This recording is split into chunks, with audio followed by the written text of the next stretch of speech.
What if your biggest budgeting problem isn't how much money you make, but what happens to your money the moment you get paid?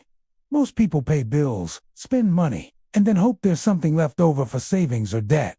Modern budgeting flips that entire process around. In this video, we're going to break down 3 powerful tactics. A refined 50/30/20 rule, zero-based budgeting, and automated split payments. And I'll show you how tools like Paycheck Planner.ai can help you see what's actually safe to spend instead of constantly guessing. Most people don't have a money problem because they don't care about their finances. They have a cash flow problem because their money disappears before they decide where it should go. You get paid, bills hit, groceries happen, subscriptions renew, and suddenly you're wondering where the paycheck went. Modern budgeting changes that.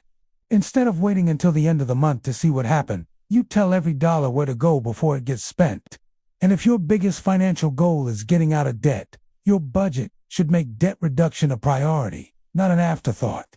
In this video, we're going to refine the 50/30/20 rule, use zero-based budgeting, and build automated split payments that move money toward your goals on payday. The goal isn't to create a miserable budget where you never enjoy your money.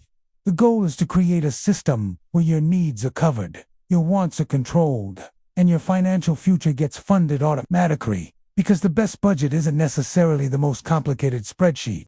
It's the system you can actually follow when life gets busy, when unexpected expenses appear, and when temptation shows up. If you can make your money work before you have a chance to spend it, you can turn budgeting from something you constantly fight into something that quietly works for you every single pay period. That is where real cash flow control begins, without requiring you to constantly think about money every day, especially when your priorities are changing. Let's start with the 50/30/20 rule.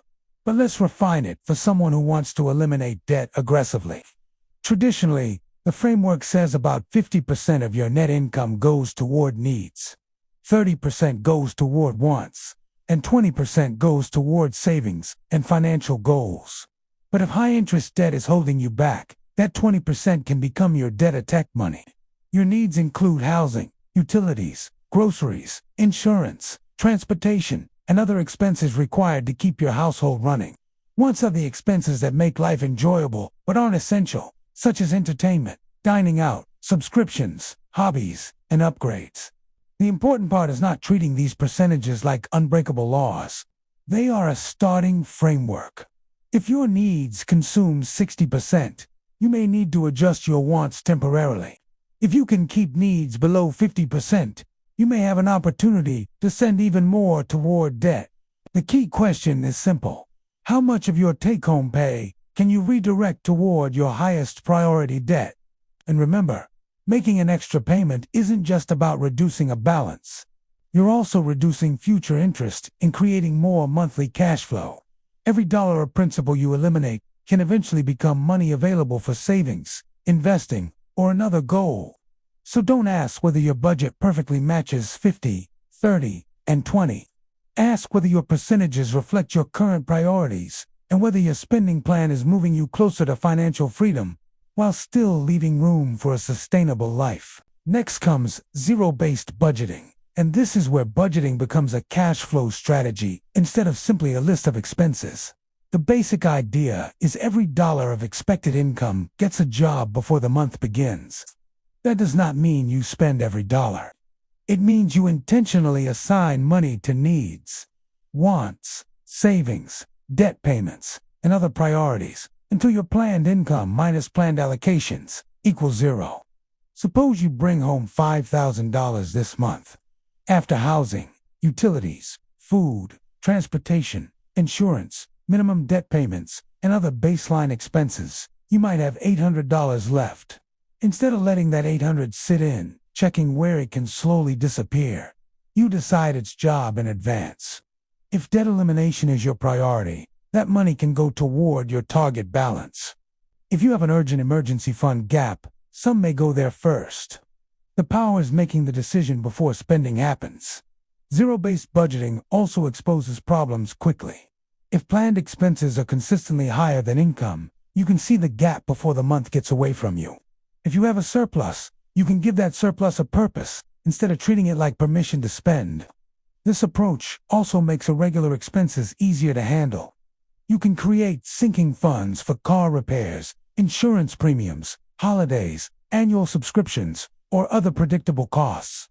Your budget becomes a plan for your life, not just a record of your past spending, and that clarity can reduce stress. Now, let's talk about automated split payments, because one of the biggest budgeting mistakes is relying on willpower. If you get paid on Friday and plan to make an extra debt payment next week, that money may look available for the next several days.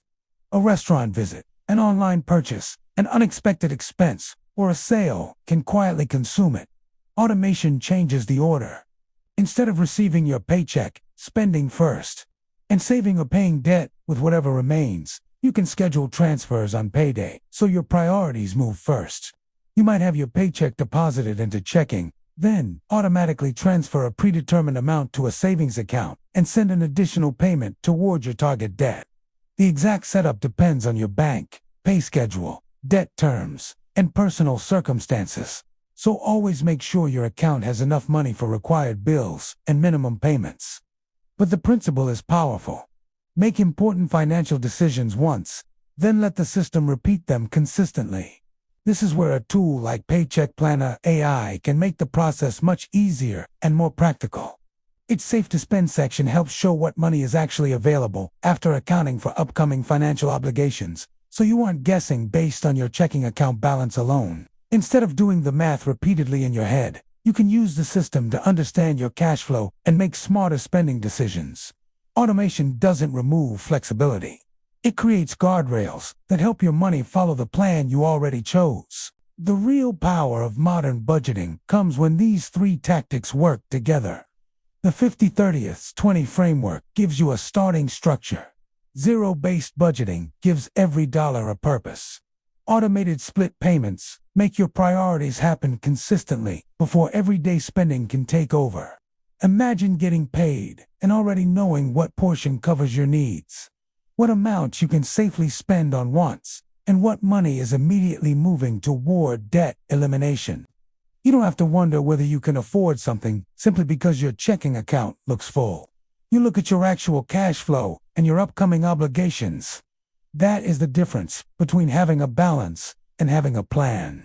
Start by reviewing your net income, identifying your true baseline expenses, setting a realistic amount for wants, and choosing the debt you want to attack. Then automate what you can and review your plan regularly. If your income changes, update the numbers. If a debt disappears, redirect that payment toward the next goal instead of absorbing it into lifestyle spending. And if you have a difficult month, adjust without abandoning the system. Budgeting isn't about perfection. It's about direction, consistency, and giving your future self a stronger position every payday. If you want help seeing your cash flow clearly, check out Paycheck Planner.ai and use its Safe to Spend tools to help turn your paycheck into a plan. Thanks for watching, and if this helped, leave a commit and remember to start small, stay consistent, and keep moving forward, because we are building real financial progress, one step at a time.